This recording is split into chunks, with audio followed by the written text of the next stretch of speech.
welcome Vicky McFarland, committee member of Women Aloud.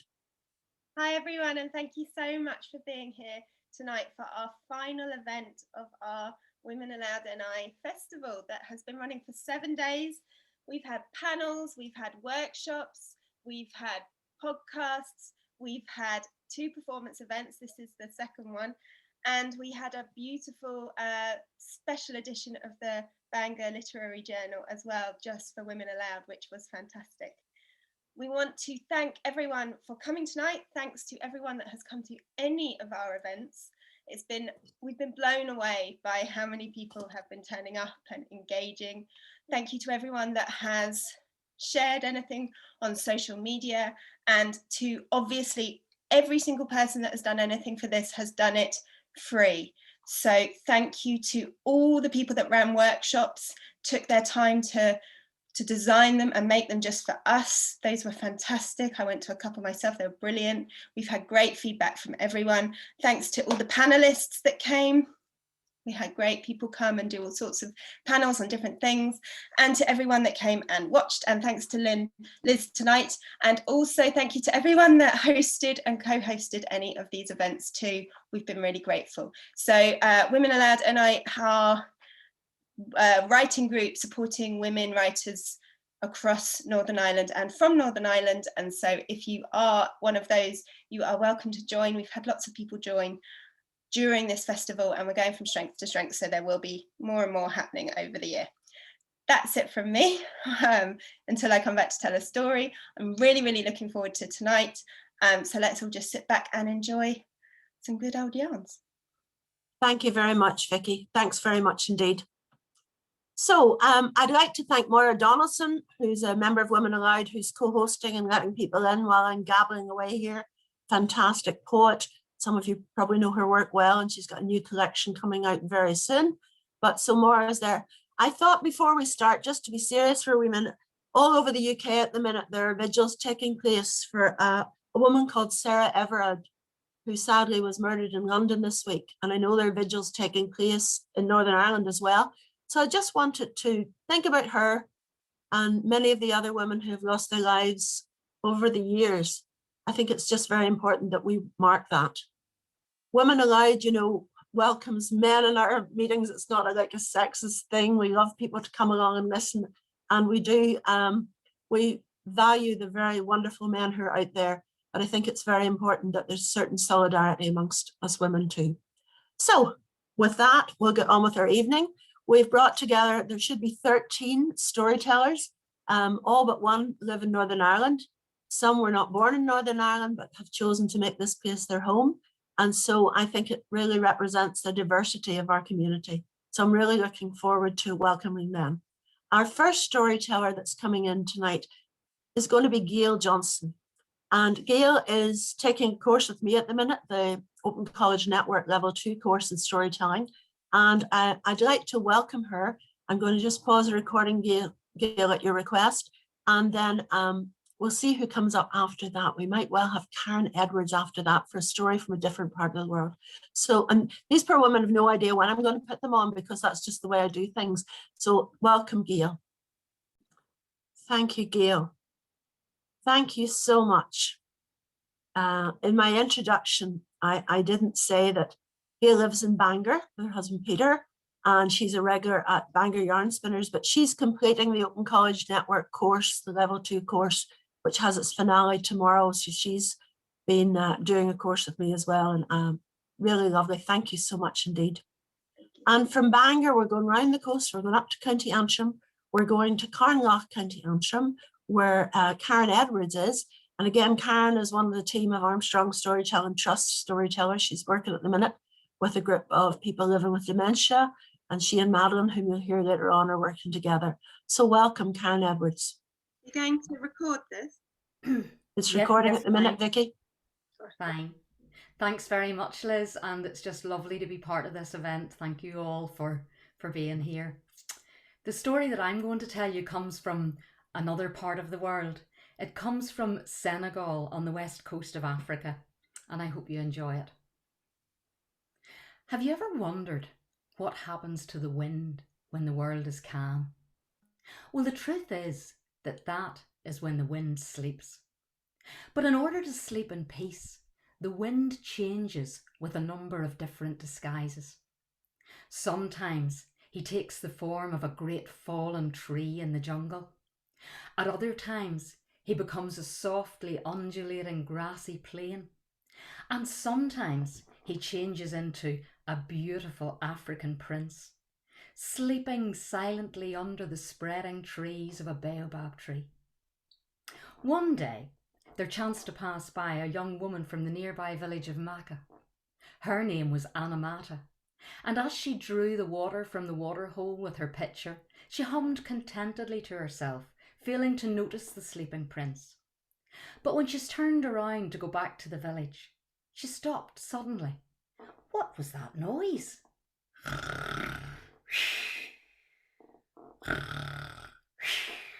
Was it a sleeping hippopotamus?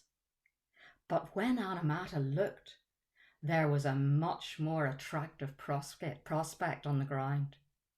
The most beautiful man that she had ever seen. Around his neck and adorning his chest were the necklaces of a hunter with animal's teeth. Around his loins there was nothing more than a tiger skin. Anamata stood in awe, wondering at his beauty. And so that she could better feast her eyes, she set down her bucket. It was then that she noticed that there was dirt and grime and sweat on the brow of the sleeping prince, and she plucked a handful of grass from the plain, dipped it into the water, and carefully wiped it away. Then she sat down to feast her eyes further on his beauty. Meanwhile, down on the river, the old fisherman Abege was toiling with his nets. He and the wind were great friends, so close in fact that Abege had a special nickname for the wind. Frish, frish, he would call, and the wind would come and fill the sails of Abege's dhow and ease his passage back to the land. But today, no matter how hard old Abege called, the wind did not come, and old Abege had to strenuously paddle his way back to the edge, back to the land. And then he had to struggle his nets and his poles out of the boat and onto his shoulder, and he trudged up the path disgruntled. Wind, you must have become old and deaf like myself. Anamata sat there all day. She went home at dusk, but the next day she returned to sit once more and to wipe the sweat and the dirt from the brow of the sleeping prince. And so the pattern was repeated for many days while the wind slept, until one morning he woke. What is your name? I am Anamata, and I have wanted to meet someone like you for many years. The wind too felt strangely drawn to the girl in a way that he had never before. I also feel that I am bonded to you, but I have duties and obligations all over the world. I cannot stay with you. I can only come to you from time to time. Well, Anamata was so taken with him that she was happy with this prospect, and she brought Wind home to meet her family. At the news of their betrothal, a great feast was held, and Wind stayed until dusk and enjoyed the dancing and the feasting, but then he left and returned in the morning with presents for all. The entire village of Maka joined in to give their joy and blessing to the union of Anamata and Wind. Wind stayed with Anamata until the next new moon, but then he left. Anamata didn't understand why he had to leave, but she was so happy and content that she was glad to give him his freedom, for he always kept his true identity a secret from her. Over the course of time, 3 children were born to Wind and Anamata. Mamata Marta, the eldest, was a son. Second was Benetu, a beautiful girl. And third, a second son, a llama. Now Mamata Marta would fill the sails of Abege's dhow, and Benetu created a beautiful garden with flowers and lifted the bees and the butterflies from colourful petal to colourful petal with little light currents. So fleet of foot were those children that when they played in the village, the washing dried on the line in a trice, and when they ran and frolicked on the plain, the birds would dive and dance in the currents of air that they created. Wind would return from time to time and tell them stories of faraway places, enthralling them with tales of dragons, medicine men and lions. But when Anamata was expecting her third child, Wind did not come. It was the dry season, the time between the rains, and the waterhole was just a cake of mud. For months, Anamata lay on her bed in grave agony, calling and calling to Wind with the pet name that Abege had given him. Frish, Frish, where are you? But Wind did not come. Finally, the child was born. Anamata knew that she would not survive, and she cradled him to her breast and stared into his cold black eyes, pouring out all the suffering that she had borne. And this tenderized the heart of the young one to the suffering of others. Alama grew up, strong, sturdy, kind and gentle, but he was always a loner. But while Anamata was in her pain, old Abege down in the river suddenly noticed a gust of air. A seagull swooped down and landed just outside her hut, and afterwards the fisherman would swear that he had seen it standing on one leg beside her bed and heard her whisper with her dying breath, "Frish, I will always love you." It is said that the Wind, wanting to be back with Anamata as quickly as possible and before she died, had transformed into a seagull and flown there as fast as he could. And that afterwards he soared up into the air and, bereft, uttered a piercing cry of grief. Now, Mamada Marta was given the Wind's lakes, brooks, streams and rivers, and he is called River Wind. Benetu, she was given the flowers, the woods and the plains and the trees, and she is called Flower Wind. Alama, he knows how to comfort the sick, and which flowers from Benetu's garden will heal them. He is the wind of mercy. He lulls the sadness of the world. And if you hear his call to join him in the soothing song for the sick and the poor, do not fail to help him. Thank you, Karen. Thank you very much indeed. It's really hard when you're telling stories on Zoom because you have to be looking to see is anybody waving, is anybody shouting. So we really appreciate any of the comments in the chat. It's always very useful. Thank you very much indeed. We did promise you that the stories will take us around the world. And I used to say long before this pandemic that storytelling was the original World Wide Web. And we're hoping to prove it tonight. We're going to stay in Ireland. We're going to go up down the coast a wee bit from Carnlough to Glenarm. And Janice Witherspoon's there. And I think, Janice, you've got an Irish story for us. So I might even tell you a wee story after that, and then we'll take our breath for a wee bit. So welcome, Janice. Hello, and thanks for having me on tonight. I have a wee story for you from Tiernanog. Tiernanog, as I'm sure many of you know, is the land of the ever young. And Tiernanog was a magical land where you would see fair maidens and handsome youths walking hand in hand through lush green meadows. For in Tiernanog, it was also always summer.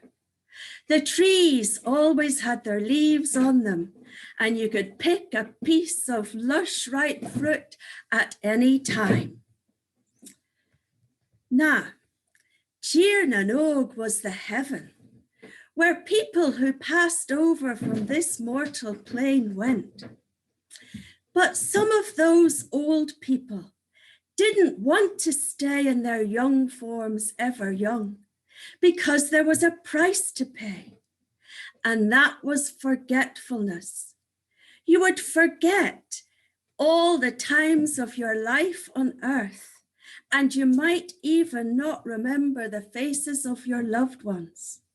So for these old ones that wanted to stay old, a great hall was set aside in Tiernanog. And in this hall, there was a great fire. And the old ones would sit round the fire, telling stories of their days on earth and the tales of the great heroes. And in Tiernanog, there was a whole array of beautiful, bright, rainbow-coloured birds. And these birds would come into the hall of the old ones and sing to them. And when the birds sang, the old ones' hearts felt ever young. Now, at that time, there was no such thing as fire over on earth.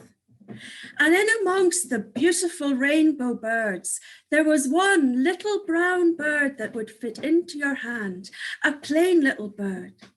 And this little bird saw the warmth that the fire gave the people. And the little bird thought, wouldn't it be great if I could take fire over to the people on earth? And this little bird one day took its courage in its little claws and flew up to the great hall of Angus Og, the Lord of Tiernan Og. And the little bird said, please, sir, could I take the gift of fire over to the people on earth?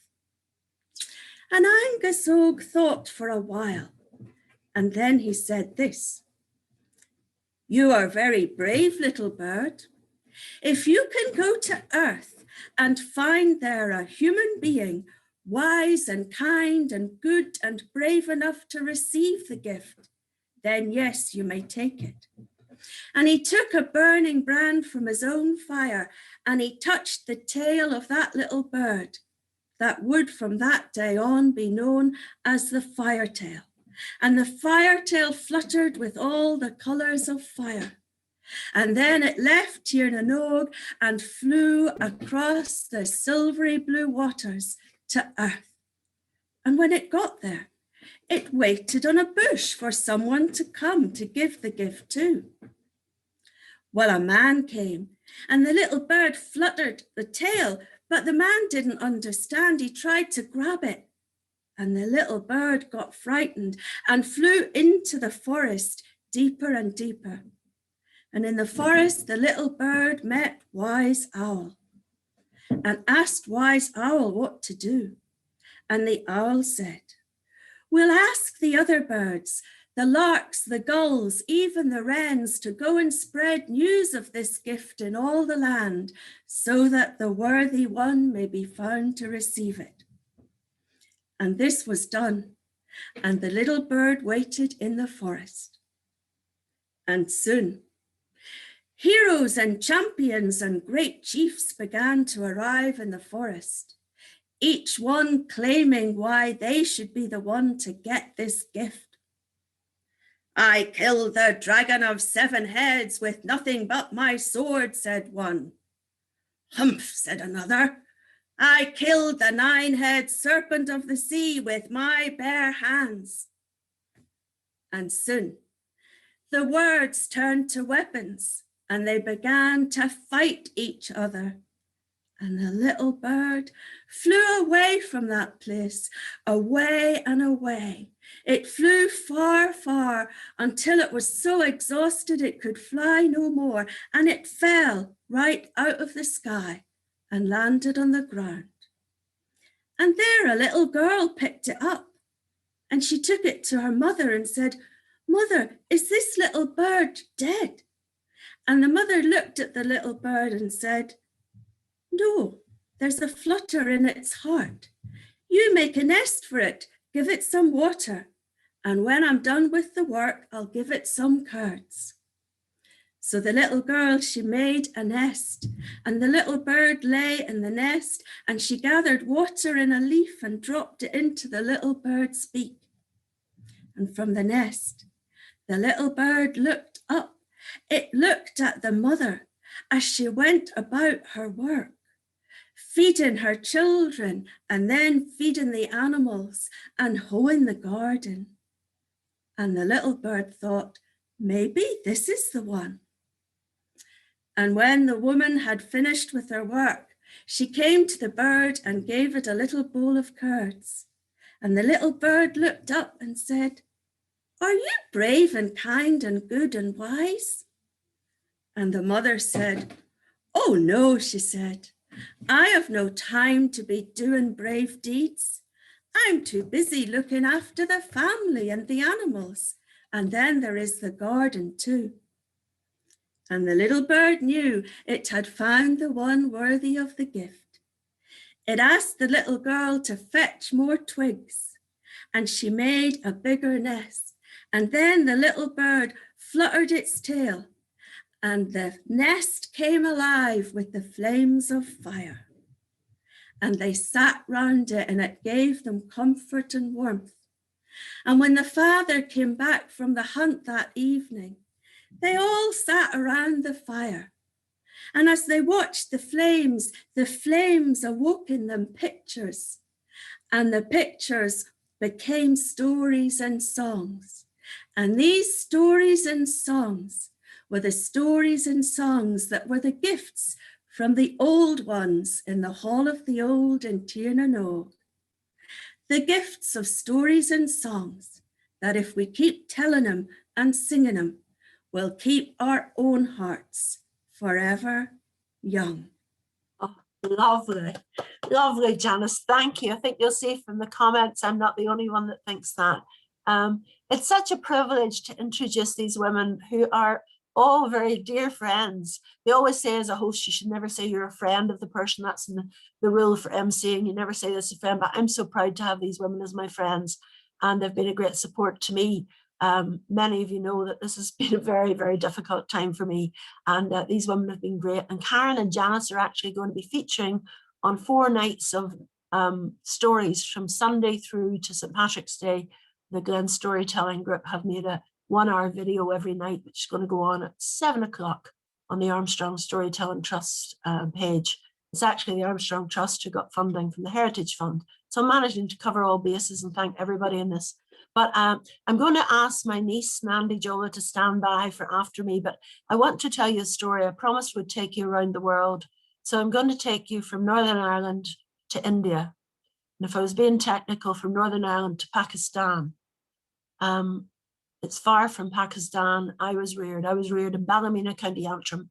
And I grew up in Ballymena, County Antrim, listening to stories. They're not about Finn McCool, not about Cuchulainn, not those sort of stories. No, I listened to stories about what my family did when they traveled all around the world.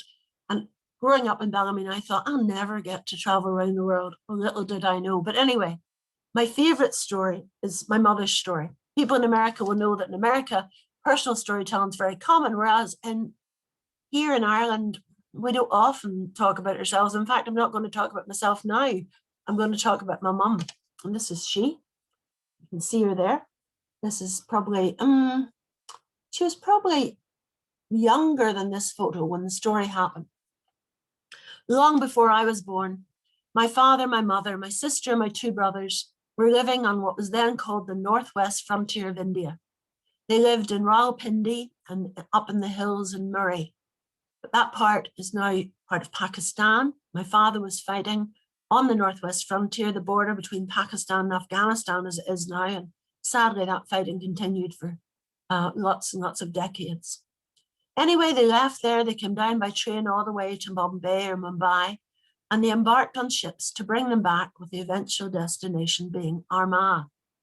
But the date was September 1939, and they were on the Indian Ocean when the Second World War was declared, and huge big white troop ships full of soldiers, wives, children.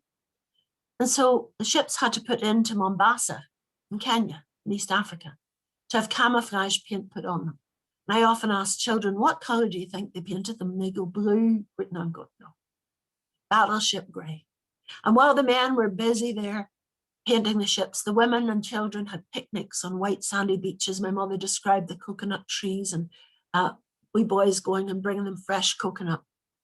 But my mother was really worried. She was a young woman in her mid-20s. She had a girl and 2 boys. And Keith, the younger of the 3, he was only 2.5.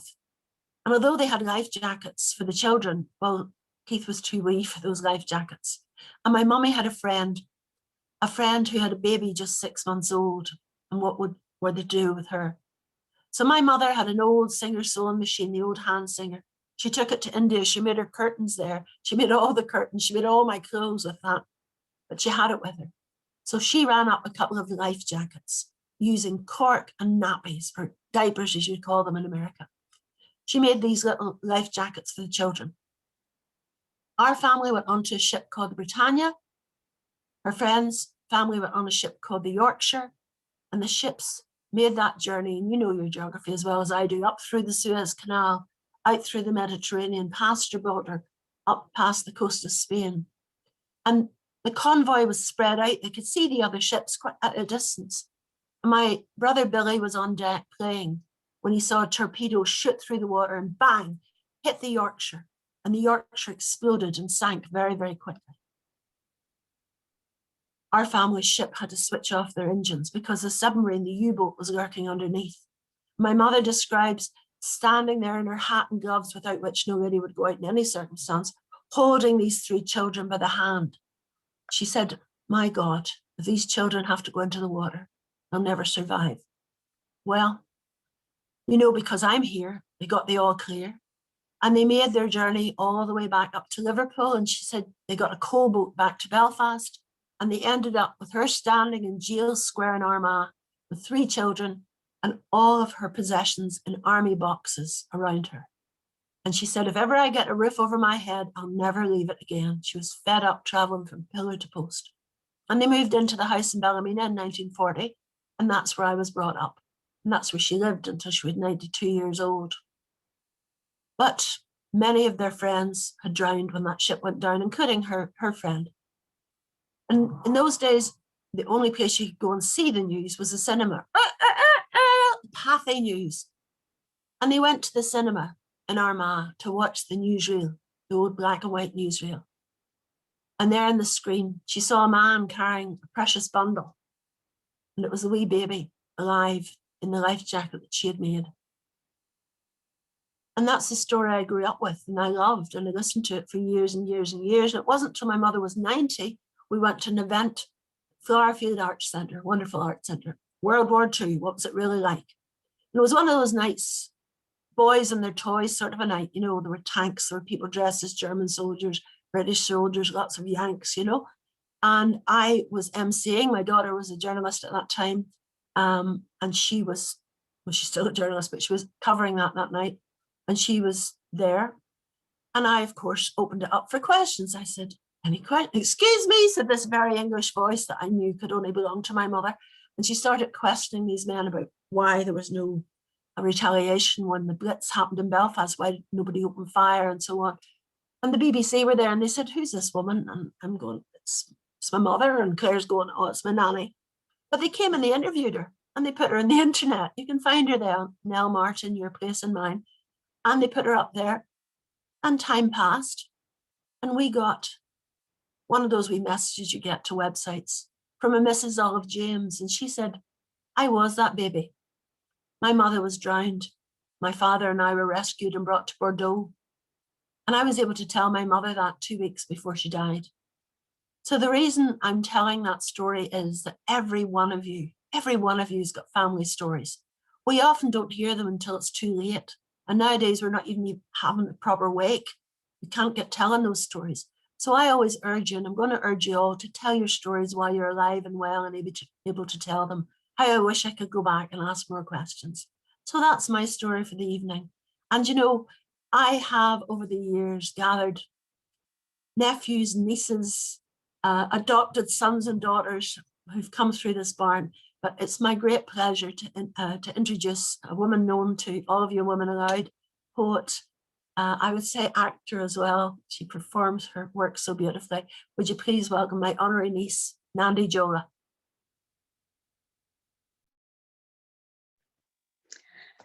Oh, Angeles, how am I supposed to tell now after that? You know, that story always gets me.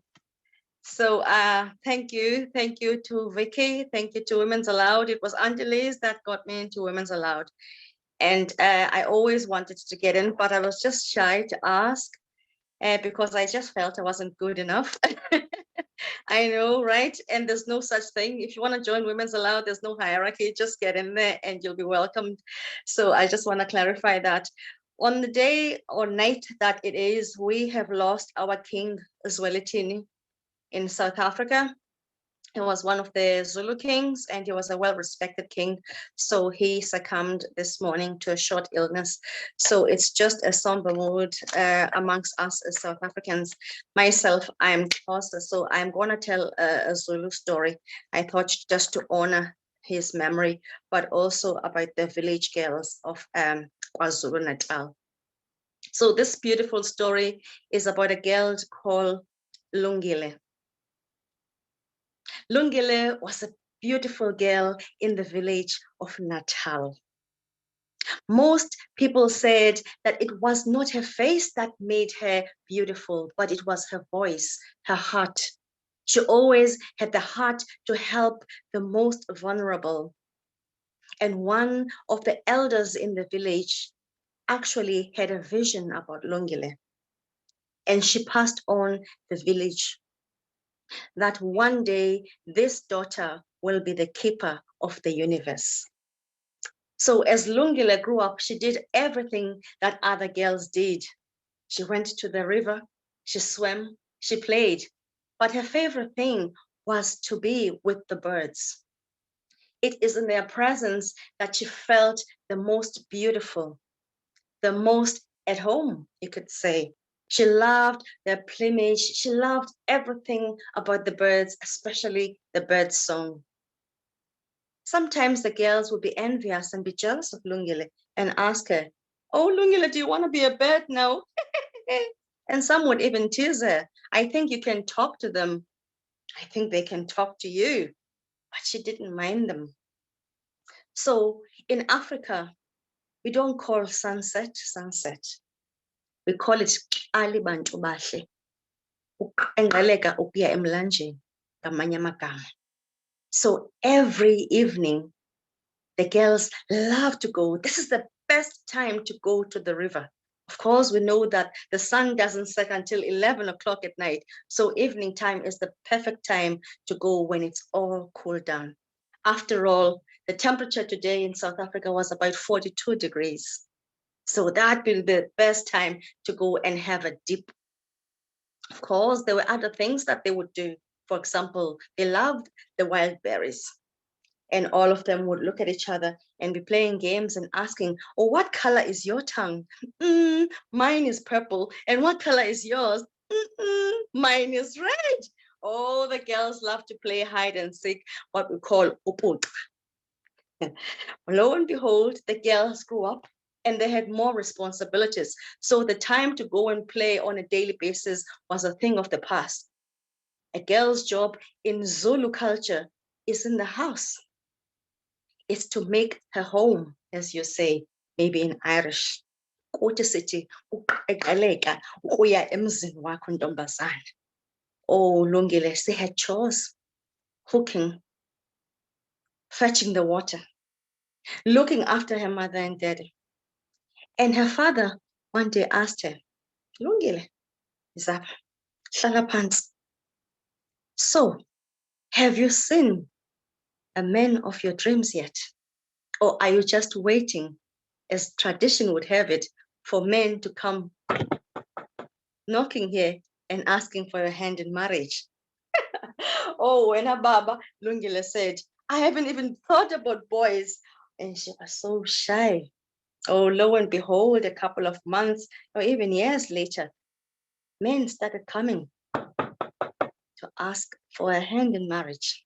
First, it was a prince. It was a Nigerian prince. Oh, he loved himself. He came with his entourage, and the whole village was excited. Oh, they have never seen such wealth. I am talking about snake skin hats. I am talking about a shawl that is full of colors, and the amount of colors. Oh, the gifts for the villagers, all the okra, the yam, everything that you can think of.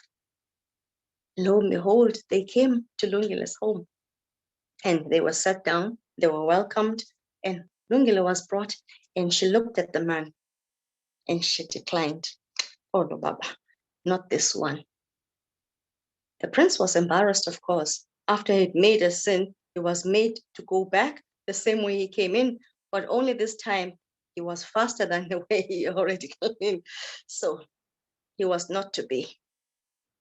There were other men, the local village men, the one that just confessed how well they've known Lungile and how well they would look after the cattle, the pigs, the chickens after the dead would gone.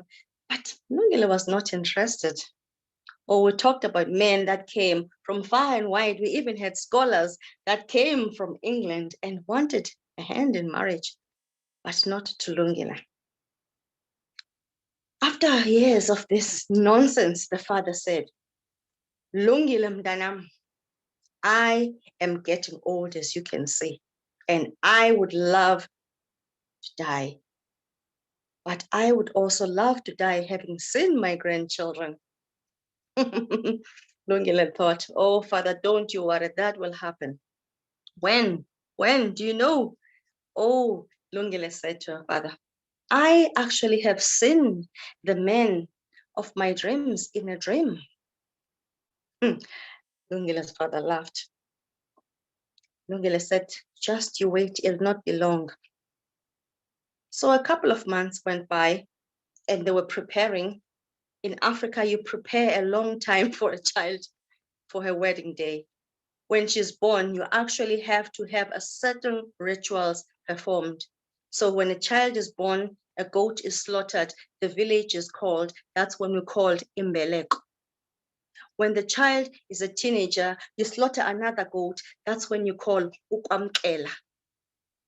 Now, Lungile was a woman, as we call it in Zululand.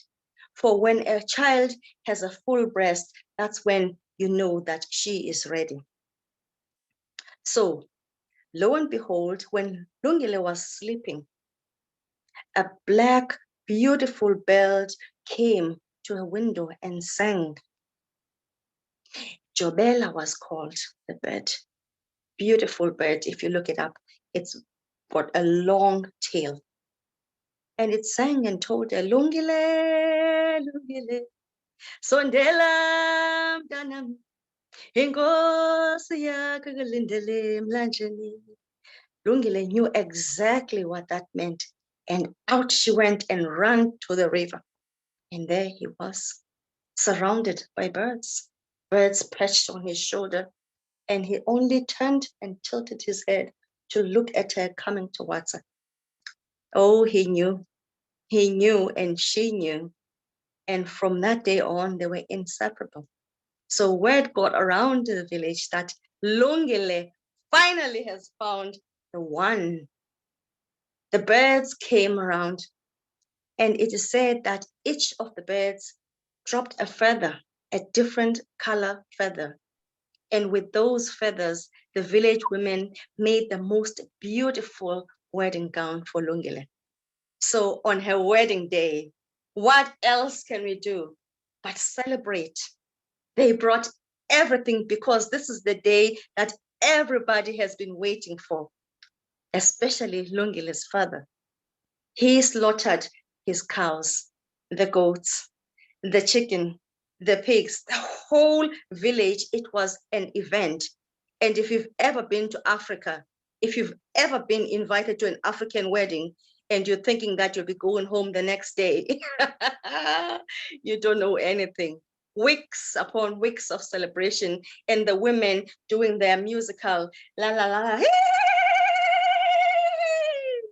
So it went on and on and on, and everybody was dancing and singing until it was time for Lungile to go to her rightful place, her new home. And the birds, they were out there following her each and every way. And Lungile's father was so happy in the end that before he could die, Lungile did actually give him a present, the beautiful grandchildren. And there, Thank you. Thank you, my dear Nandi. Oh, how I love to hear you speak Xhosa. I make her sing and I just love the sound of your language. It's so beautiful. And of course, Nandi and her very talented daughter, Anisu, are both members of Women Aloud, and we're so pleased that they've joined and they're with us as well. Oh, I'm having a good night. I don't know about the rest of you. You're doing all right. There's people meeting here who haven't seen each other for years. I'm following the chat because I'm really nosy. Janice Del Negro's met somebody she hasn't seen for ages, but it's just wonderful here. And Nandi, I have to tell you, Juanita's on. She's from Durban, KwaZulu Natal. She's on tonight as well. She said to say hello to you. She's in the chat here. She's waving at you there if you can see her. Oh, this is great. It's like a old homecoming anyway. We're going now to Larne in County Antrim. And I'd like to introduce to you Denise Weir, no relation. And Denise is one of our newer storytellers who has been telling at Yarn Spinners. She's also doing the Open College Network course. And I'm just delighted she's joining us tonight. So Denise, please come and tell it to you. Thank you very much for having me tonight. After Anna's mum and dad got divorced, things were tight. Her mum worked all the hours. Anna never saw her much.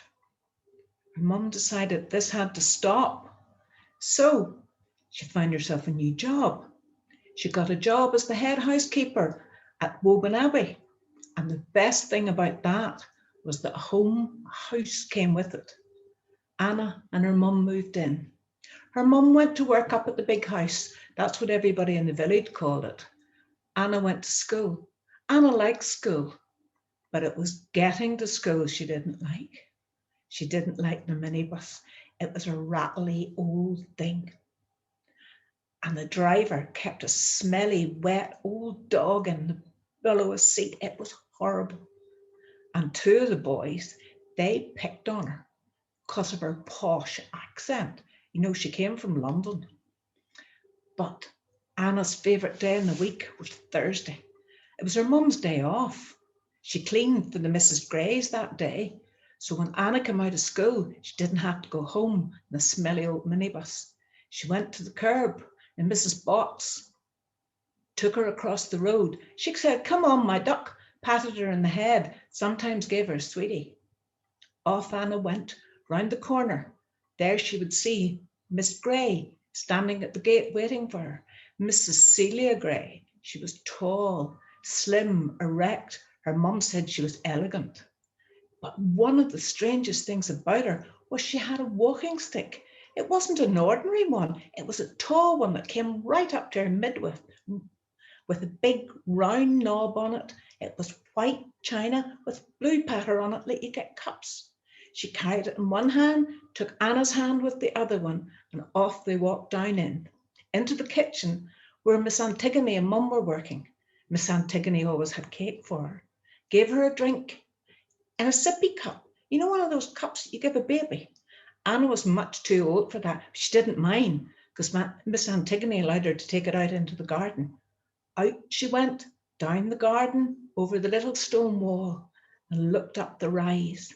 And there were her trees, tall, silvery bark, majestic trees. Anna ran up, sat herself down and snuggled up against the tree. She ate her cake. She put her cup down in the perfect little place in the roots to hold it. She took off her socks and shoes. She lifted her feet up and she pretended she was dancing. Anna loved to dance. And as she watched up into the canopy, she thought she saw the branches dancing. On impulse, she got up and she danced from one branch to the other branch, round and round. All of a sudden, she heard a voice, and it was Miss Cecilia saying it was time to go home. She walked back down over the wall. Miss Cecilia said to her, "When did you start dance classes?" "Oh, I don't go to dance classes. Mum can't afford it." They walked back up to the house. Miss Antigone always had a box in it, something nice for their tea when they got home. Well, they walked home, they had their tea, and in it was Victoria's sponge that night. After she'd had her bath, just before she went to bed, a knock came to the door. And who was there but the two Miss Greys? In they came. Miss Cecilia announced, "Anna, you're going to dance classes on Saturday morning with Miss Sims." Anna was astounded, but Miss Antigone gave her a present. There was a tutu in it. There was a leotard in it. There was everything she would need for dancing. Well, Anna went off to dancing every Saturday morning. She passed every exam there was. And ultimately, she got to go to London. She got to audition for the Royal School of Ballet. And naturally, she passed it. And she went to the school at Richmond. She progressed through the school, came home at holidays, progressed through the school, and was lucky enough to go into the corps ballet. She progressed through that, just like she had done all the other things, and became a principal dancer. She was able to afford to live in London, have a flat, have a good life. One evening, she was coming after a performance across the cobblestones in Covent Garden, and down she went with a crack. The doctor at A&E said she hadn't broken it. She was so relieved. But she had ripped her tendon. It healed, but not any good for a dancer. You and me, we wouldn't notice it. Anna had to go back home. No job, no money, no life. She grew more and more and more down. That's all you could call it. She just kept sinking. One day her mum was so fed up, she says, Anna, if you're not going to get up and do something, you can come to Mrs. Gray's with me and help. So she did. She put on her hoodie, pulled it up round her, shoved her hands in the pocket and trudged along the road. Well, when she got there, Miss Antigone gave her cake and a drink, not a sippy cup this time. Said, go to the garden, Anna. Anna was glad to escape. So off, down the garden, over the wee wall, and there at the top of the rise with her trees, standing silver and majestic, the one in the middle, just like a queen, with her sentinels at each corner. Anna went over, sat down, put her tree against the bark of the tree, set her glass down in the nice little root holder, took her socks and shoes off, and she was able to lift her feet and do all the ballet movements that she couldn't do anymore. She leaned back, looked up into the canopy, and saw a face, a beautiful face, skin made out of the silvery birch bark, the hair, the leaves of the tree. It smiled down at her and said, Anna, Anna, come dance with me. I can't dance anymore, I can't. The branches of the tree came round and took her by the hands, and the tree shook its leaves, it shook its roots up out of the ground, and they danced and danced and danced. Anna had to beg, she couldn't dance anymore. The tree eventually stopped, settled back down, put its roots into the earth, and put its tree branches round Anna and said, rest, Anna. You have given me something. I have longed to dance. I have wanted to dance. Now in the years when my roots are deep in the earth, I have dreams of the day I danced. Anna leaned back, and just as she was going to sleep, she heard her say, before you go, scoop up some of my leaves and take them as a remembrance of me. Well, Anna did this, and she was just going to go to sleep when she heard a voice, and it was Miss Cecilia shouting at her again, come on, Anna, come on. So Anna went down. She zipped up her hoodie, put it up, and went and trudged home. And the further she trudged home, the heavier she got, and the further down she got. And her mum again, when they got home, said, Anna, for goodness sake, you've been sitting about all day outside. You should do something. Anna didn't want to do anything. Her mum says, tell you what, I'll make you some maca. You always used to love maca. And her mum went off. When she came back in with the maca, she said, Anna, for goodness sake, take that hoodie off. She took it off and threw it on the table. It didn't stay there. It fell to the ground with a great clatter, and out of it tumbled silver and gold leaves. And Anna and her mum never wanted for anything again. I just wanted to say thank you to Janice Witherspoon, because she gave me the original Silver Birch story. Oh, lovely, Denise, and lovely. Thank you for crediting Janice. Janice is only delighted at your telling. And people listening who don't know Denise may be surprised to know that she is one of our newbies. who's doing her final assessment for her course tomorrow, and she's telling like a pro. Really, really good, Denise. Thank you so much. I see Sharon smiling there. We all are very supportive of each other here, and it's lovely to see that. I'm going to call on Women Aloud's own Vicky McFarland now for her moment. We've seen her behind the scenes. We've seen her working, organizing, posting stuff. We've seen her helping with the new website. Oh, but now here we are. Vicky McFarland, storyteller. Welcome. My storytelling hat on tonight. Can everyone hear me all right? Because it was a wee bit quiet earlier on. Okay, so I'm just going to talk louder because I don't want to get too close to the camera. But if you're having any problems, just do this and I'll shout. Okay, so I can see you all there. That's good. Okay, this is a story that I have created myself. This is new for me, based on legends. You'll get that when you hear it. Okay, here we go. She was tired, exhausted and drained from all the demands made on her. Her to-do list was as long as as the Ulster Hills. And I don't know, there wasn't anything particularly special about that night, but something inside her snapped. And so she closed the laptop and she put away her phone and she left the house.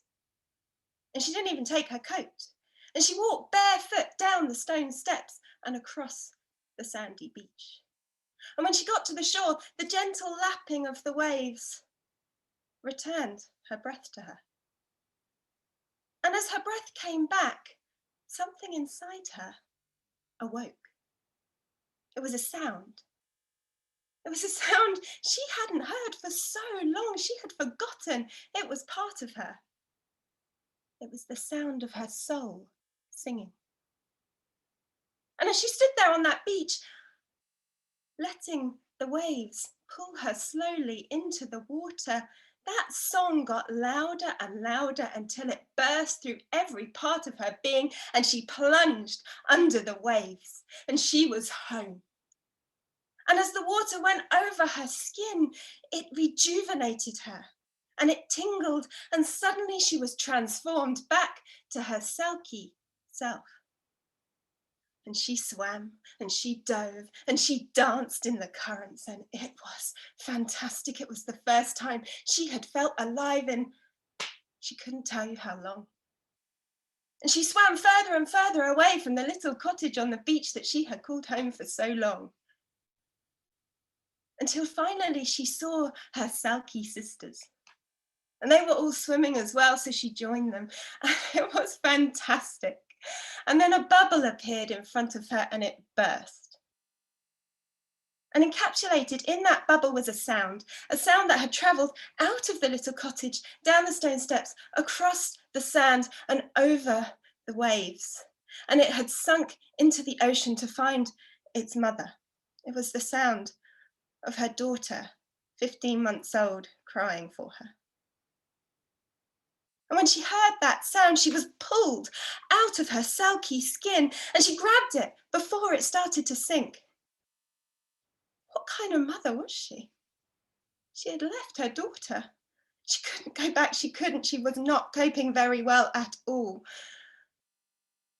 But she couldn't put that skin back on.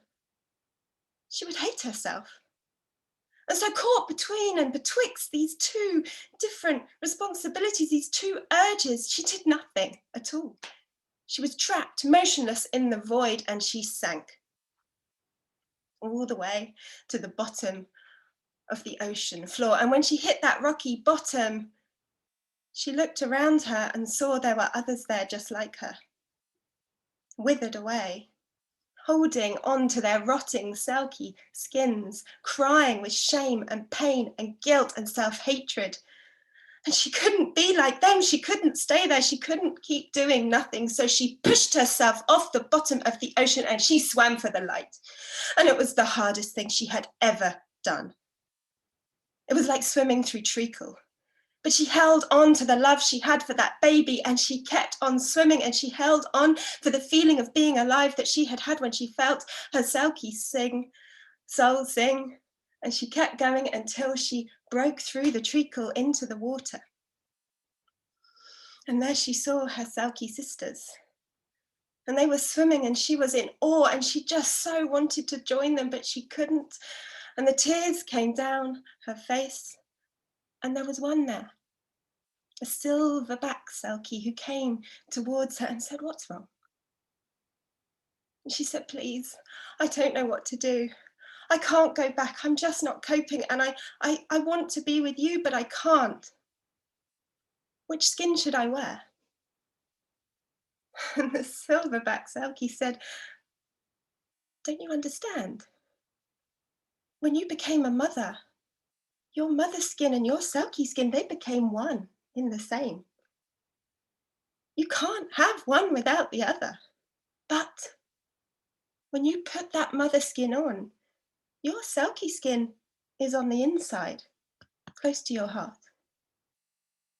And when you leave your child with an approved care provider and you put your Selkie skin on, your mother heart is right close to your mother skin. So come, swim with us now. And when the sun comes up, return to your child. And it might be that you can never wear your Selkie skin until that child is swimming with you, but tonight we'll let you." So she did. She went and she swam and she had guilt-free pleasure of just swimming and being free in her Selkie self, and her soul sang. And then when the sun was climbing over the horizon, she walked back over the beach into the little house. The sea was dropping on the floor as she made her way up the stairs. And she was just about to go in and shower off all the salty sea when she looked in to the bedroom and saw her husband and her child laying asleep together in the bed. So she had her shower and she turned herself around and she got back into bed with her mother's skin. And she was rejuvenated and she could do anything. And inside, her soul was singing to her heart. Thank you. Fantastic, Vicky. Fantastic. Thank you. And you'll see the comments again. Wonderful comment. What skin shall I wear? This woman wears many skins. She's the mother of 2 little ones.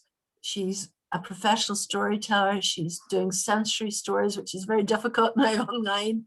And she built this beautiful website for Women Allowed NI. So thank you for sharing and for swapping skins when you needed to. Vicky, that was just gorgeous. Thank you so much indeed. Oh dear. How are you getting on? Do you want to have a wiggle or a stretch? Feel free to get up and move about if you need to, anybody. You get this thing called Zoom, but there's Masako having a good stretch as well, she might, because we're going to get her on next. I didn't tell her that, didn't give her any warning whatsoever, but she's going to come on next. And then after that, Sharon, if you stand by, we'll get to yourself. Do you know, it's a funny thing.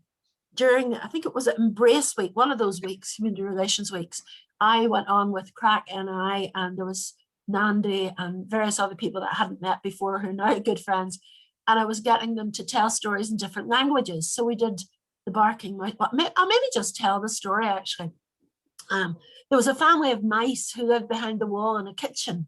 And the mother mouse always said, whatever happens, don't go into the kitchen because there's a big cat lives there. And the wee ones went, yeah. But one night, you know, mommy, daddy, wee bit of maybe particularly nice blue cheese, they were nibbling away, and the little ones went do, do, do, do, do, do, do, out in the kitchen, started scurrying around. The next meow, a huge cat lands in front of them, and they're terrified. They think they're going to be eaten. But just then, the mother mouse jumps between her babies and the cat and goes, wah, wah, wah, wah, and the cat runs away. And she turns to the children and says, you see, children, how important it is to be able to speak another language. So I got them to tell this in Hausa and French and Portuguese and Cantonese, and lo and behold, Japanese as well. So I'm gabbling, as I do, as you know, I gabble all the time. So I'm gabbling away there. And it was the time of one of the lockdowns. And I said, I'm really glad I live in BT 44, not BT 43. And this voice speaks up and says, I live in BT 44 as well. And I went, who's saying that? And it was Masako Kerry. I said, are you not in Belfast? So I would like to introduce you to my neighbour, Masako Kerry, who's lived down the road from me for 20 years. Now that we've got her, we're not letting her go. She's a committee member of the Glen Storytelling and Cultural Heritage Group. And She's doing her final assessment tomorrow as well. So this is a dry run for it. Would you please, everybody, welcome Masco Carey? Oh, thank you, Liz, and thank you for the Women's Aloud and Liz to let me speak tonight. And yes, before I start though, I need to give you some warning. As Liz said, we are neighbor. We live in the countryside. We are country girl, and my Wi-Fi can get a bit bad, and sometimes I can freeze. I hope it doesn't happen, but if it does, apologies in advance. So today, the story I would like to share with all of you is, it is like the Japanese folktale story. It's not only loved and known by Japanese people, but it is the oldest folktale story in Japan. It was written at the end of 9th century by unknown author. The title is Taketori Monogatari, the tale of the bamboo cutter. And some of you know the Japanese folktale always starts with mukashi mukashi. So mukashi mukashi, long time ago, there was an old man. People called him Taketori no Okina, Okina of bamboo cutter. He created some craft out of bamboo. So one day he was cutting the bamboo as usual, but then strange thing happened that day. This bamboo, it was glowing from inside. That never happened before. Curious, Okina cut above the light and he looked inside, and there was a beautiful baby girl. He took her back home and showed it to his wife. Ara ma, nante kawaii. What a cute baby. Okina and his wife always wanted to have a child, but they never could. And they fell in love with this beautiful girl in one sight. So they decided to raise her as their own and named her Kaguya Hime, Princess Kaguya. From then on, every time Okina cut bamboo tree, inside was gold nuggets. Soon he became very, very wealthy.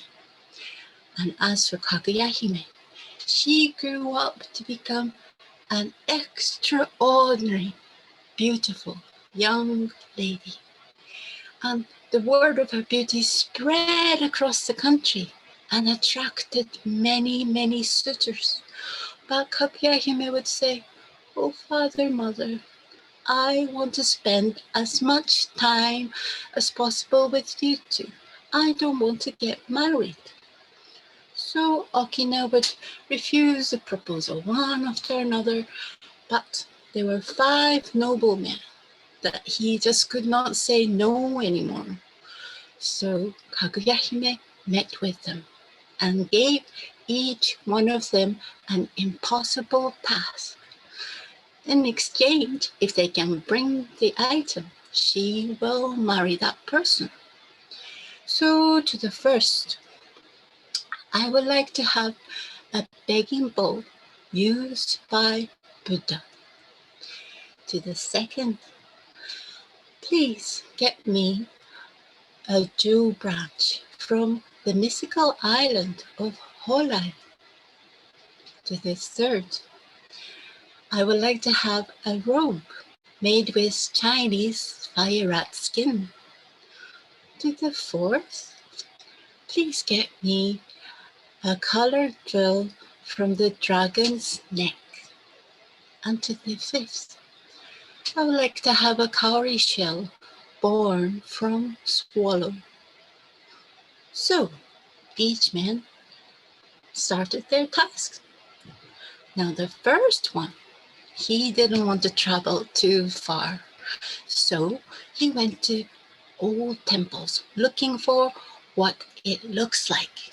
And he found one, and he brought it to Kaguya-hime. One glance. This is not begging bowl of Buddha. If it was, it would be given holy glow from inside. So the first proposal was refused. The second, he went to the country's famous, fabulous jewelers and had the branch made with the sapphire, ruby, jade, and many more. And it was exquisite. He brought it to Kaguya-hime, and she could not find anything wrong. But then there was a commotion at the entrance. It was craftsmen. They were looking for the rest of the money. So the second was refused. The third, he asked a merchant to go and get this robe from China. And he brought it to Kaguya-hime. And then she said, well, if this is a real Chinese fire rat skin, it will not burn. And she put it into fire and it burned very well. So the third was out the way, and the fourth, he actually did go out to the ocean looking for a dragon. But bad luck for him. He met this terrible, terrible storm and he nearly died. And he just could not go anymore. But he was too ashamed to face Kaguya-hime. He never came back. And as for the fifth, well, he made this carriage so he could be dangled down from the cliff. And he was looking into the swallow's nest and he lost his balance and he fell from the great height to his death. Meanwhile, back home, Mikado, the emperor, was hunting nearby, and Mikado remembered hearing about this beautiful young woman. Out of curiosity, he paid a visit. And oh my, Kaguya-hime's beauty was beyond his expectation. Her black, shiny hair floating to the ground. Her eyes looked like black jade, shining like stars in the dark night, and her skin was shimmering like white pearl. She was beautiful, and Mikado's heart was taken instantly. Oh, Kaguya-hime, please come with me to the city and live with me in the palace. But Kaguya-hime would shake her head. I am not from this country. I cannot go with you. Both shouldered down with the disappointment, Mikado left. But they corresponded with each other through letters, and Mikado would try and persuade Kaguya-hime time to time to come, but she refused him every time. And 3 years passed, and that summer, Kaguya-hime would look at the sky and she would cry. Okina was worried. What's wrong with you, dear? But she will never tell. But then, when the autumn was getting close, Kaguya-hime sat across from her parents. Father, mother, I am not from this country or this world. I was sent from the moon. Next full moon, I must return to my own people. Oh, Okina and his wife's heart was broken. Just the thought of losing her. Okina asked Mikado for help, and he sent 2,000 soldiers to protect Kaguya-hime. And the day arrived. The full moon shining bright in the sky. And then the beam, the passage of light came down from the moon to Okina's house. And then the embassy of Heavenly came down with a carriage. The soldiers tried to shoot, but they got blinded with this bright light. They could do nothing. Kaguya-hime turned to her parents. Father, mother, arigatou gozaimashita. Thank you so much for raising me so well. I love you so much, but I must return to where I truly belong now. And then she turned to the head of the guard. I have written a letter to Mikado. Inside there's a little of elixir of immortality. Please give it to him. And then Kaguya-hime turned to the people from the moon, and they placed a heavenly robe, feather robe, on her shoulders. And this made Kaguya-hime forget all the sorrow, all the compassion she felt for the people on earth. And she got on the carriage and ascended back to the moon.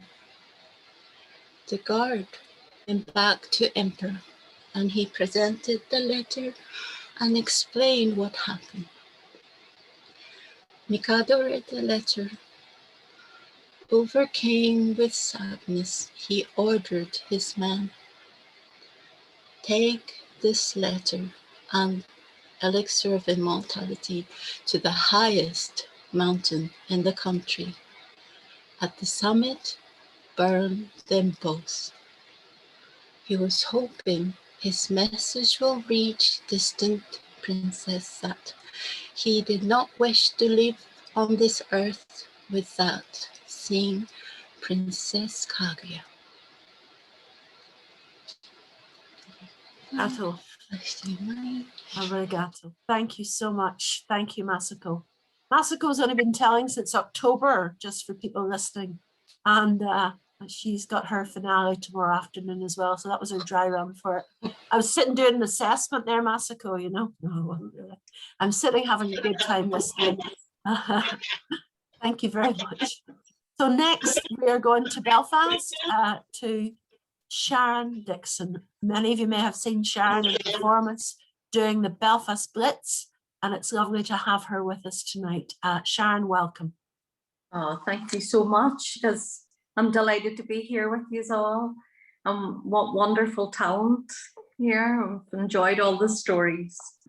Well, I had a friend that rang yesterday, and she was confiding in me about something that was bothering her, and I was reminded very much of this story. So I'm glad to share it with you tonight. It hung there in the wardrobe, like a geish in the row of tired old dark clothes that she had worn her life away in. They'd called Millie home, her being the oldest child, and they told her, Millie, you need to come home. Mother has taken to her bed and refusing to get out.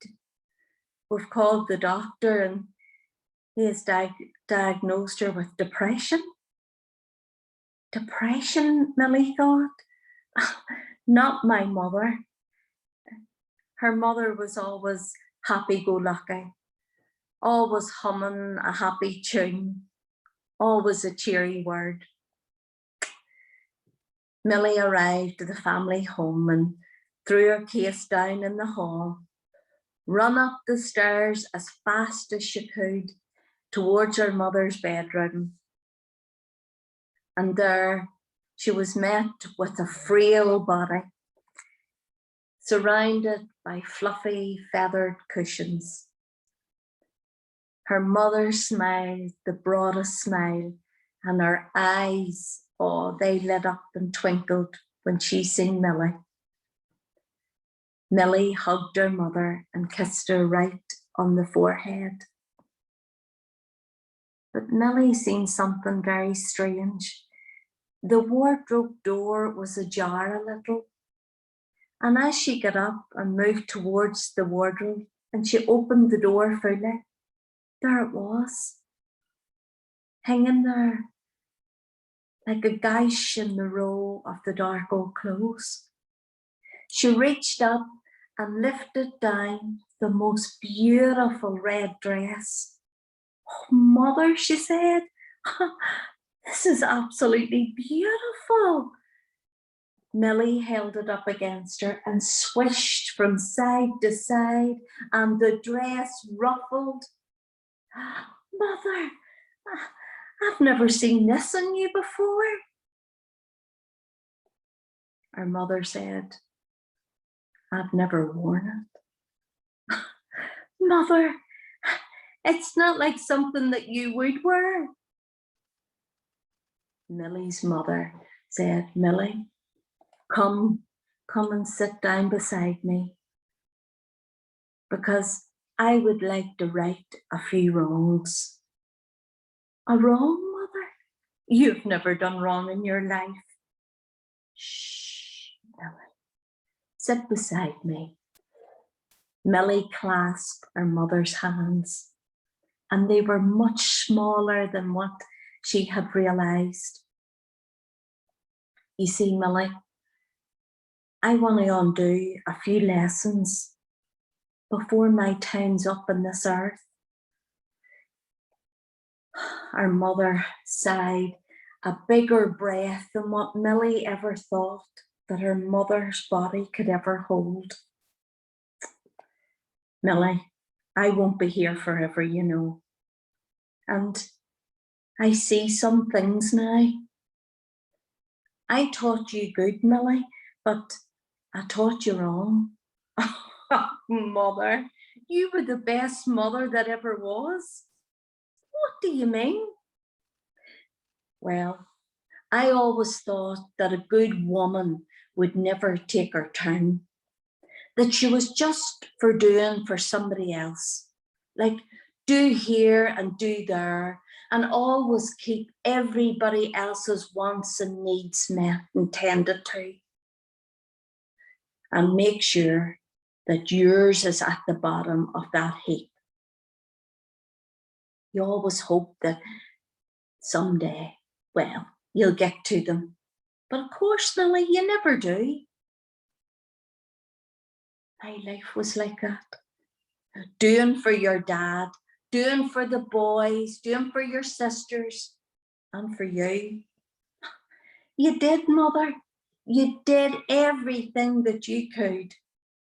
Oh, but Millie, do you not see? It was no good. It was no good for you. It was no good for him either. Don't you see that? You see, Millie, I did you the worst of wrongs. I asked nothing for myself. Your father in the other room there, all stirred up. When the doctor diagnosed depression, he came in here and he all but near shook the life right out of me. "Woman, get out of that bed. I'm demanding you get out of the bed now. For God's sake, what's going to happen to me if you go down?" What will happen to me, Millie? It'll be hard if I go before him, I can tell you, for that man cannot even find the frying pan. And you children? Well, I was a free ride for everybody, everywhere. I was the first one up in the morning, the last one down at night, 7 days out of the week. And I always took that bit of toast that always was got burnt, and the smallest piece of pie. And I look at how your brothers are now, how they treat their wives. Well, it makes me sick. Because it was me, Millie. It was me that taught it to them. And they learned that a woman doesn't even exist except to give. Why, every single penny that I could save went for your clothes, on your books, even when it wasn't necessary. I can't remember once when I took myself down into the town, well, to buy something beautiful. Well, something just for me. Except last year, I got that red dress. I was going downtown to pay some money off the washing machine that I'd got out in hire purchase. And in the back of my purse, I found a few pounds that wasn't especially spoken for. And somehow, I come home with this big box. Oh, your father fairly gave it to me then. He said, huh, where are you going to wear a thing like that? Are you going to some opera or something? And I suppose he was right. I've never worn that red dress, except for in the dress shop where I put it on. Oh, Millie, I always thought if you take nothing for yourself in this world, you'd have it all in the next somehow. But I don't believe that anymore. I believe that the good Lord wants us to have something here, something now. And I'm telling you, Millie, if by some miracle that I get out of this bed, you could look for a different more, because I would surely be one. Oh, I passed up my turn so long, I would hardly know how to take it. But I can tell you, Millie, I would learn. It hung there in the wardrobe, Millie's mother's red dress, like a gash in the row of the dark old clothes she had worn her life away in. She took Millie by the hand, squeezed it tight, said, Millie, do me the honour of never following in my footsteps. Promise me that, child. Promise me. Millie made a promise to her mother, and her mother rested easy the rest of her days, for she knew Millie would never break a promise. Oh, Sharon, you've spoken to more than Millie there. I think you've spoken to a lot of us on here tonight. Thank you so much. It's so lovely to hear you tell him. So lovely. Thank you very much, Sharon. Love having you with us. Thank you. Oh, hard act to follow. They're all hard acts to follow, these people. But do you know where we're going now? We're going from Belfast, we're going to Antrim, because Raquel McKee is there. And I met Raquel, I don't know how many years ago, aware Antrim welcomes and respects. Was that what it was, Raquel? And we had a lovely, wonderful workshops. And it's so good to see Raquel, who's Rainbow Ashwood Jamaican. She has Rainbow Dramatics for kids. She's been doing a lot of work telling stories, multicultural storytelling with children from lots of different backgrounds. So we welcome her now for a story, Raquel McKee. Thank you, Liz. And thank you very much to everybody in Women Aloud who has made it possible for us to have such an entertaining night tonight. I think I want to say a special thank you to Liz for inviting us to bring the personal stories, because I want to bring up kind of personal story that I was a little bit unsure about. So what I've done with it is I have kind of anonymized it and merged a couple of stories together to bring you this kind of story here. It's one from a member of my family, as well as something experienced by a friend of mine as well. And the story about Millie and her mum really was a very good starting point for me to bring this story, because it's really encourages us to think about the message we leave for our children, and the way we live our lives, and what that encourages us to do and what it encourages people after us to do. So I want to talk to you about somebody that I'm going to call Kaylee, okay? And this woman is the kind of person who never thought that anything good in life would ever come to. She was the kind of person who got treated as second best by the men in her life, etc. They have a Jamaican song that says, one soldier man come here fi court me. Me say me no have nobody. Him give me 1 shilling and quarty. Me take it by silk and satin. Me wash it, me starch it, me iron it. Me hang it pumping wing maca. One old and unconscionable Crow come tear up me ping wing maca. No teary Jeremiah, no teary. No teary Jeremiah, no teary. You want me figure fall down. Lick me belly pan tambourina. Well, that's the kind of woman that Kaylee was. You know, things just didn't go right for her. But then, who knew? And that's how I'm going to title this little story. Who knew? So Kaylee, I'm going to bring her in where we are in the future, where she has migrated. And this was the conversation we had over the phone. Him gone, me dear. Clear of Australia, him gone chase the life. And no, me won't surprise if him come back home with wife. Pride a swell up my heart, same time fear and worry a deflate. But me nah negate him dream them. Not them make me come. No, it make me roll up my career and stuff the 2 sideline hustle in a suitcase packed tight with hope. And what them make me dream swallow my bile when me take me picnic and run away from the buckle. Me no when dream about the day when me watch him fly and water full up me eye. Him gone, me dear. Clear of Australia and gone chase the life. And no, me won't surprise if him come back home with wife.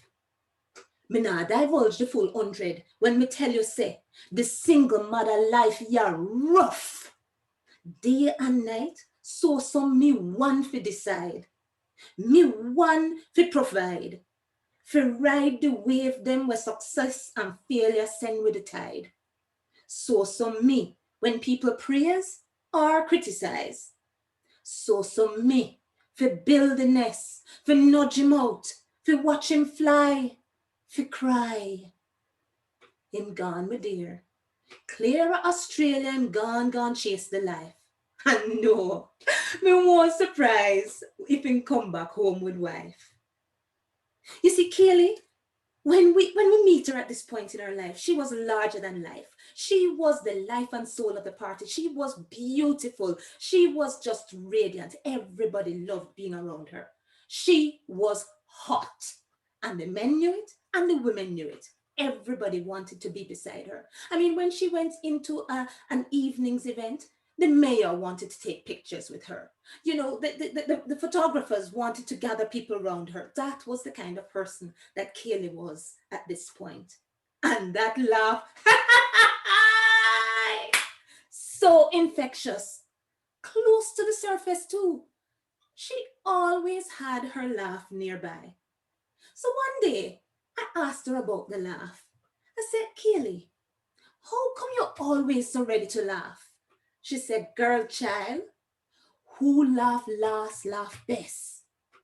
You see, I knew about the abuse. I knew about how many times after he had come home drunk and taken out his frustrations on her, how many times she had tried to escape.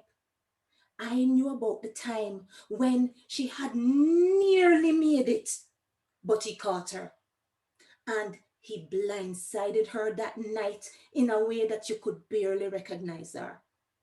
I knew about the time when he took her to a friend of a friend doctor, because of course that doctor wouldn't talk. No stories would go around. His ego and his reputation would stay intact. She wasn't allowed to go to hospitals. Oh no. Hospital was not the place that she would be allowed. And learn to drive? Oh, no chance of that. Freedom? No, wouldn't be doing that at all. Passport? Dream on, not at all. It was a no-frills lifestyle for Kaylee. Work or home or else. But you see, Kaylee was not going to stay caged forever. So she created a plan. She was like a basic school teacher, you know. She taught the little children who were in what we call preschool. Yes. So she had her little basic school. But on the side, she had her little sewing job. And so that he wouldn't know, she would measure everybody up at the school. Then at night time, when him gone drinking, she would stitch and sew. She would create some fantastic garments, and before you know it, everybody wanted to buy the things that she had made. And you see, that was part of the plan. That little money that he didn't know about, that came from the sideline hustle, well, she put it in a partner. I wonder if you know what a partner is. A partner is a group of trusted individuals who put their money little by little, month by month. And at the end of each month, a different person would get all the money that was collected. And so a time would come when you would get your partner draw. And this was like a bonus, extra money that you could do whatever. Well, not only did Kaylee do her sewing and pay her money into one partner, but she also started baking and paid her money into another partner too. When she got the first draw, well, the first thing she did was she went and she took her pictures. When she got the second partner draw, that was when she went and got her passport.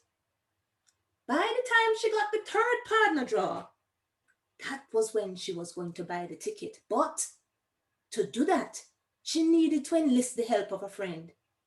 And this time, it so happened, it was his sister, Paula, that she was able to get to help her.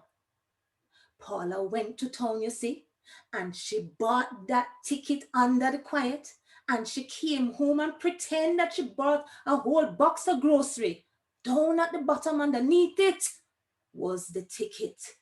Yes! The day had come. Kaylee had finally come to the point where her dream and her plan was turning into reality. She had to try and keep herself. She had to try and stay normal. She had to try and not give away her this and her that. Just pretend that everything is the same. And you see her son, it was only the night before they left, as she was tucking him into bed, that she whispered and tell him, "We're going away tomorrow. First thing o'clock a morning, before daybreak, we're going away. Sleep now. When morning come, we have a new adventure." The next morning, before the birds started singing, Kaylee woke up Dejan and packed up his little suitcase, and off they went. Of course, she was nervous. Everywhere she looked, she felt as though he was going to find her. But no, they made it. And when she got onto the plane, because that is the only point at which she really was able to relax. When she was on the plane, she sat and she laughed. Yes, she said. Her son looked at her. "Mommy, is what?" Her mother laughed. His mother laughed and laughed and laughed. She laughed till tears streamed down her face. And when he asked her again, "Mommy, is what?" she just make up some story and tell him, and got him laughing till he was crying too. And you know what? She vowed from that way on, nothing was going to keep her down, and nothing was going to keep her laughter down. And so she is to this very day. Anytime you meet Kaylee, the slightest thing, she busts out a laugh. Thank you. Wonderful. Oh, thank you. As someone said in the chat, that laugh. Thank you. all these really wonderful life-affirming stories. Thank you very much, Raquel. It's great to have you here. Now, where we go, 2 more stories to go. My goodness. And it's hard for the people who have been waiting and waiting, but we've got 2 crackers again. What an array of talent we've had tonight. We're going to call upon next Marianne McShane. Many of you know Marianne. She launched her beautiful picture book, Ronan the Mermaid. Imagine launching such a beautiful book in lockdown, as many of the Women Aloud writers had to do. And she's with us from Bangor. I met her, must be nearly 30 years ago. And I met her both here and in America. And it's lovely to have her back home living in Bangor. Welcome, Marianne McShane. Well, thanks very much, Liz. And thank you too, Vicky, and everybody at Women Aloud for inviting me to be part of tonight. This has been a brilliant night. What stories? Where would you get it? Where would you get it? So thank you all. So I'm going to take you, not to Ireland either, but not too far away. We're just taking a wee hop across the sea to Scotland to tell you a story about a really strong woman. I love hearing all these stories about the strong women tonight. Well, fair Janet would always do as she liked. She was as brave a lass as ever set foot from her father's hall. When she was told, "Go not into the woods," into the woods she was sure to go. And so it was, on a night when the old nurse called around her, the 24 fair ladies playing at chess in the great hall. "Go not into the woods at Cardahaw," she said. "Tam Lin has been seen again at the well." Tam Lin had been stolen from home 7 long years ago, stolen away by the fairies. But sometimes he was said to appear at the well in the woods, and girls who went to draw water from the well on those nights swore that the handsome young man cast a spell on them. Well, from one, he might take a ring. From another, her green cloak. Sometimes he stole a kiss.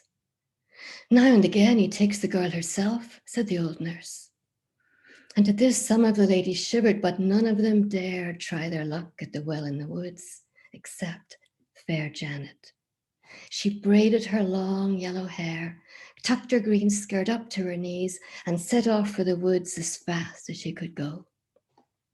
And when she got there, all was silent and still. But she saw the form of a milk-white horse cropping the grass in the moonlight. His hind hoofs were shod with silver, his fore hooves with beaten gold, but he stepped so lightly he left no print on the grass. And looking around, Janet saw a rose bush. When she plucked a rose, she plucked another, and suddenly young Tam Lin stood by her side, pale as a ghost, and saying in such a voice as made her tremble, "Lady, you must take no more roses. And why did you come here without asking leave of me?" But Janet was ever a lass with a will of her own, and she answered him fearlessly, "I may come here when I like, for these woods are my father's, and I am his heir." But in spite of that, she paid her tribute and went home to her father's hall with only half her heart. Well, time went by, and Janet grew troubled about her lover, whom she could have loved more than any man if he'd been a mortal man and not an elfin knight. So one night she went back to the well in the woods again and plucked a rose to call Tam Lin to his side. And when he heard that she wished to free him from fairyland, his heart softened with hope. "What are you?" said Janet. "Are you a mortal man? Were you christened in chapel like any man born of woman?" "I was a mortal man," he said, "but one bitter day, as I rode home from hunting, a cold north wind began to blow, and I fell from my horse in a swoon and lay in a sleep under the apple tree. And there the queen of the fairies found me, for it was she who had cast the fairy sleep on me. She took me away to dwell with her in yonder green hill, which is the gateway to fairyland. Pleasant it is in that land, But every 7 years, the fairies must pay a tribute to hell. And this year, I fear it will be me. It must not be, Tamlin, said Janet. Tell me what I can do to help you. And then Tamlin took Janet's hand. Janet, he said, they'll turn me in your arms into an eft and then an adder. But hold me fast. Don't let me pass. I'm your baby's father. And then they'll turn me in your arms into red hot iron. But hold me fast. Don't let me pass. I'll cause no hurt or harm. First, dip me in a bowl of milk, and then a bowl of water. Hold me fast. Don't let me pass. I'll be your baby's father. And then they'll turn me in your arms into a toad and an eel. But hold me fast. Don't let me pass if you but love me well. They'll turn me in your arms, Janet, into a swan. And last, they'll turn me in your arms into a mortal man. Cover me then with your green cloak. I'll be myself again. And he said, I'll be with the king and the queen. They'll be coming first on their black horses. And then the grooms and the maids and the squires on the brown horses. Last will be the knights riding on milk-white steeds. I'm one of that company. But how will I know you from all the others? Janet said. Watch for my horse, for his nostrils breathe fiery flame. Watch for my right hand, it will be gloved, and my left hand bare. Watch for my crown, for the queen has set a silver star in it, because I was once an earthly man. And then everything faded away, and the woods grew dim with mist. Janet saw and heard no more. Well, the next night, it was the night of Halloween, and Janet went back to the well in the woods, carrying the cup of holy water and a bowl of milk. And when she got to the well, she waited and listened. And after a while, she could hear the jingle of fairy bells. And there came the whole fairy troop riding in sight. First were the king and the queen on the black horses. She let them ride past. Following them came the grooms and the squires and the maidens.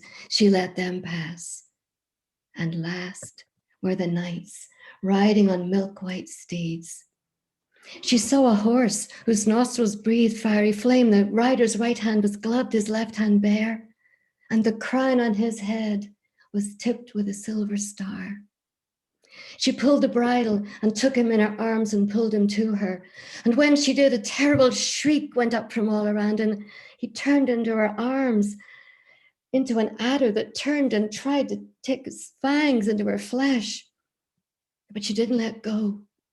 And then it became a red hot iron that burned into her skin.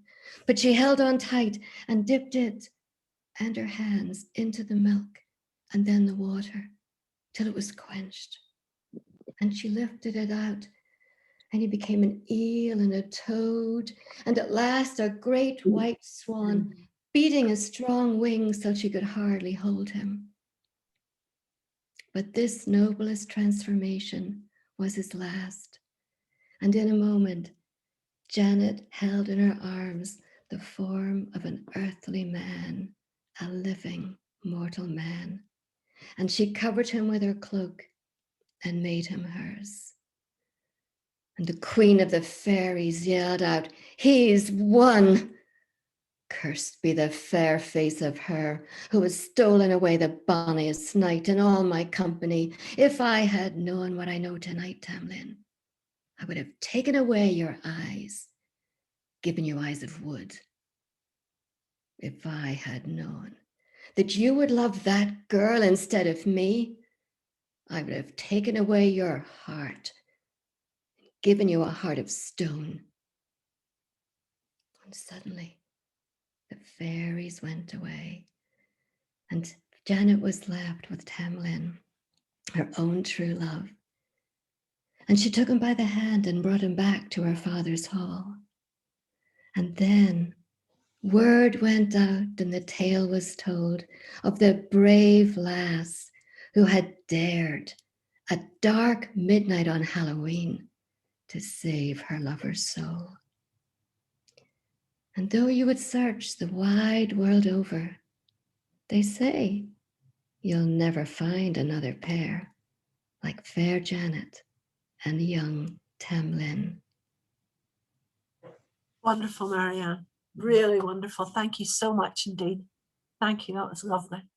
And I thought, who could bring us safely home? I know who could do this. I know who could do this. Madeline McCulley could bring us safely home, because Madeline, I was just thinking about it and I wrote to her there, we're privileged because she's a true tradition bearer. She heard her stories from an old great aunt, and she told us some great stories yesterday, just seems like about a week ago. So much has happened since then. But Madeline, can I call upon you to tell the final story of the night? And appropriate enough, it's a story from Ulster.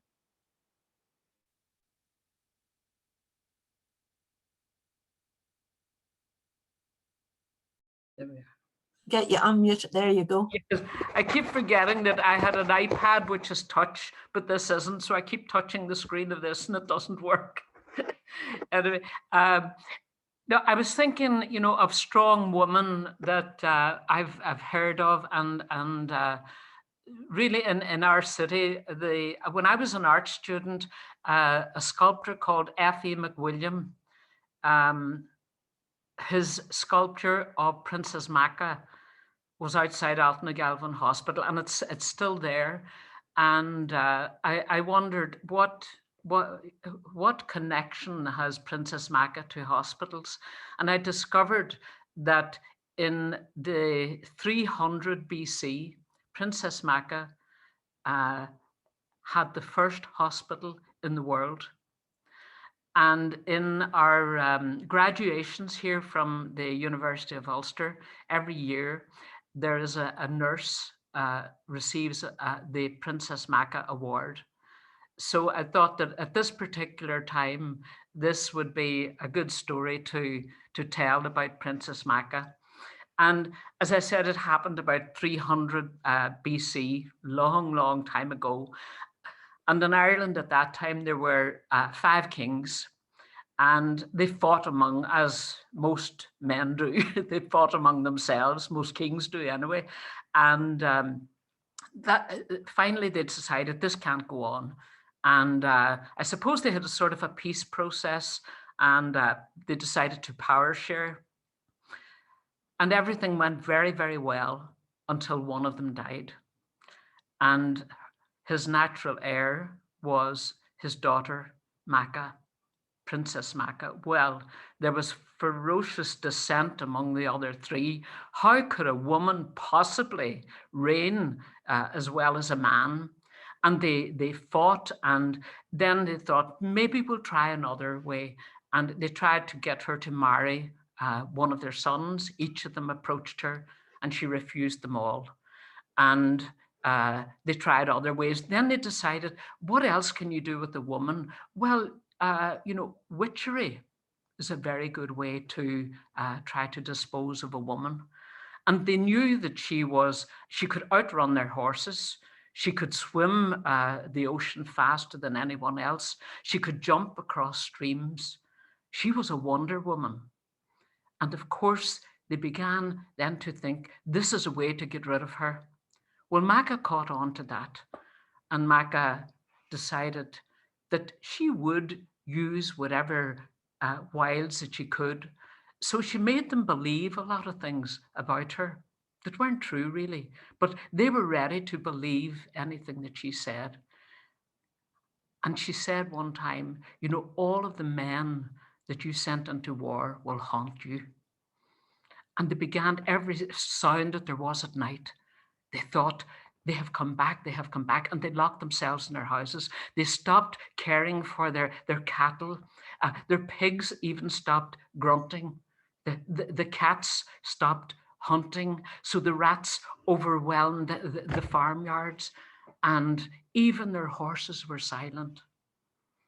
And when all of this went on, Magda thought, I cannot live in this type of place. So she set out to the north, and she walked and walked.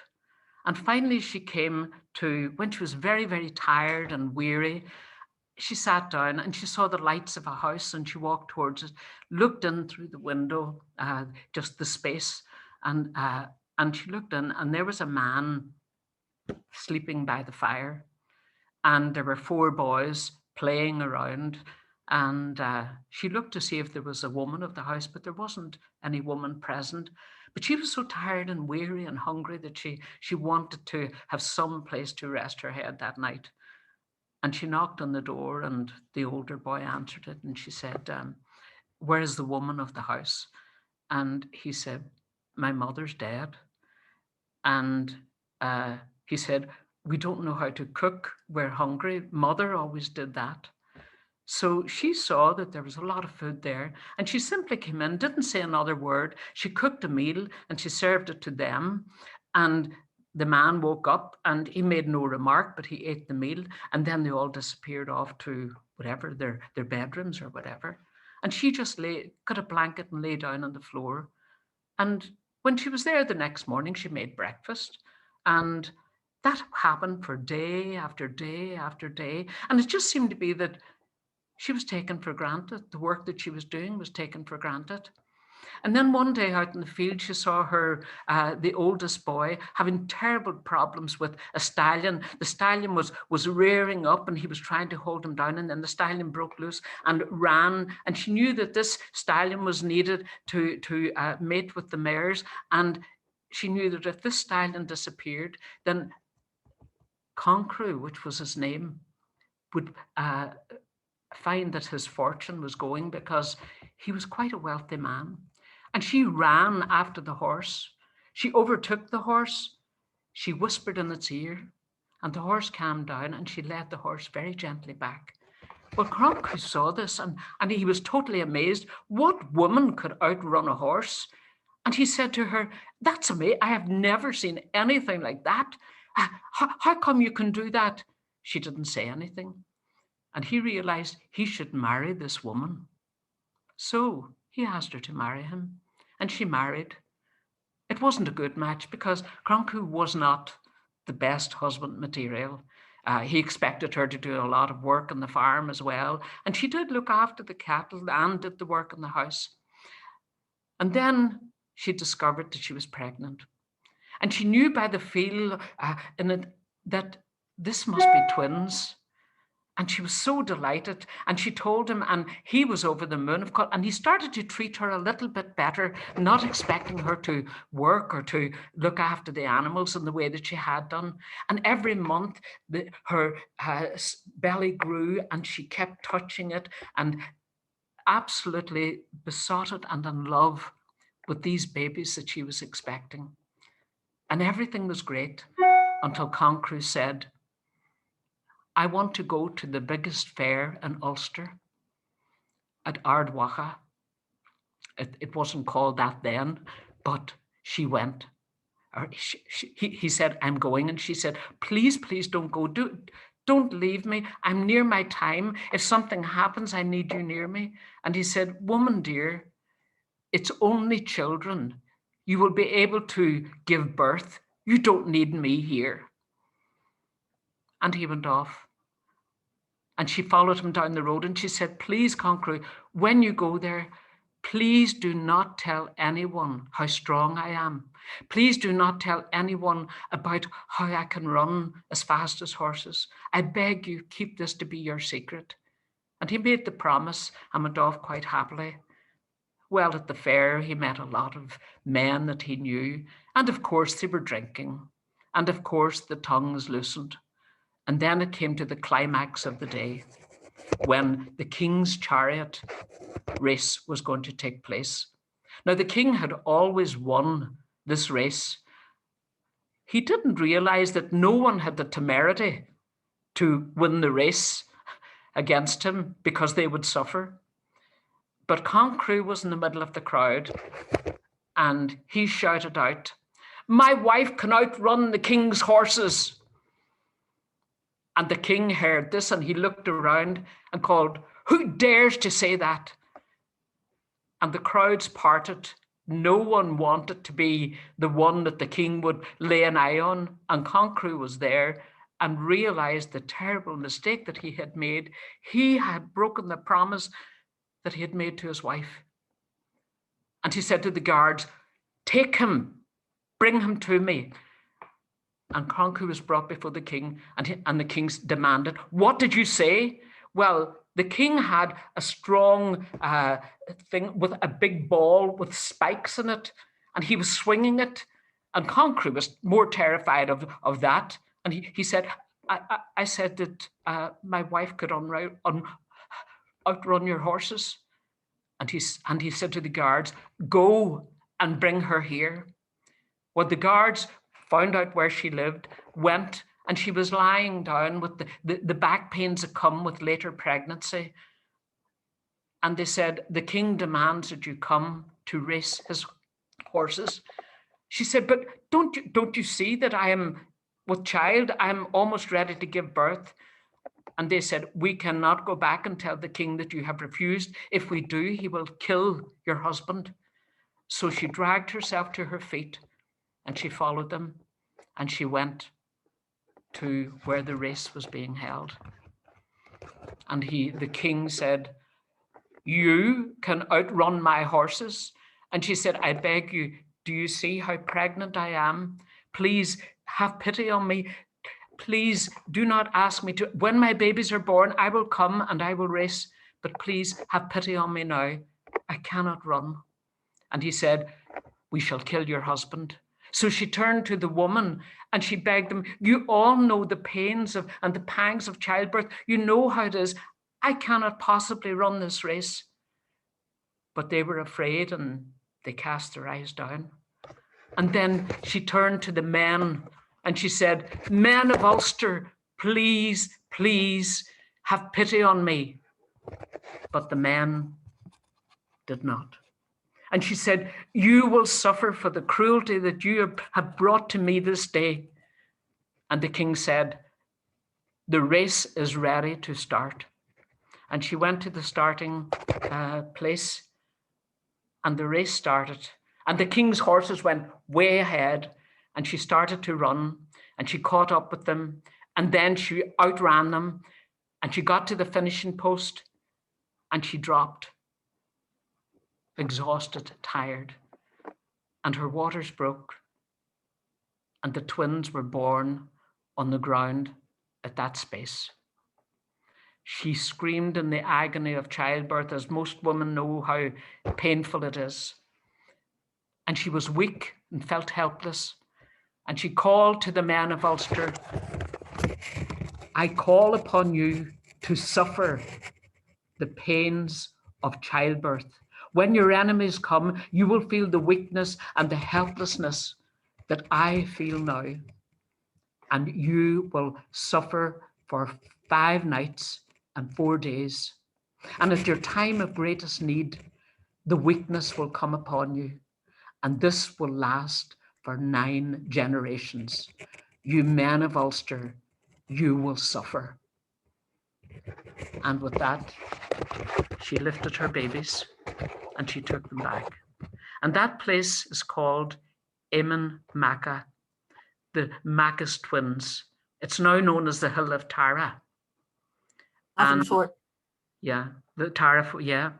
And which is one of the famous places where the kings met, the high kings met. And Armagh is called Ardwacha in Irish, the height of Macha. And the thing about it is that the men of Ulster did suffer for 9 generations, and the woman became stronger and stronger. And they say that the strongest breed of woman in the world are the women of Ulster. What a way to end, Madeline. Fantastic. On Wachan Fort. Wonderful. Thank you so much, Madeline. That was lovely. Well, thank you to our listeners for staying with us. Thanks to all the wonderful women storytellers. Thanks to Vicky for the introduction, for Moira Donaldson for helping with the technical. We ran over a wee bit, but sure wasn't it worth it? So we have a big day of storytelling here tomorrow, but I'd just like to say thank you very much to people from near and far. And Madeline, what a great ending that was, the powerful women of Ulster. Anyway, thanks very much, everybody. You can unmute yourselves and shout and say hello to each other. Thanks very much indeed. Thank you. Thank you. Thank you, Vicky. Thank you. I could hear all those women's voices. Somebody taking a picture.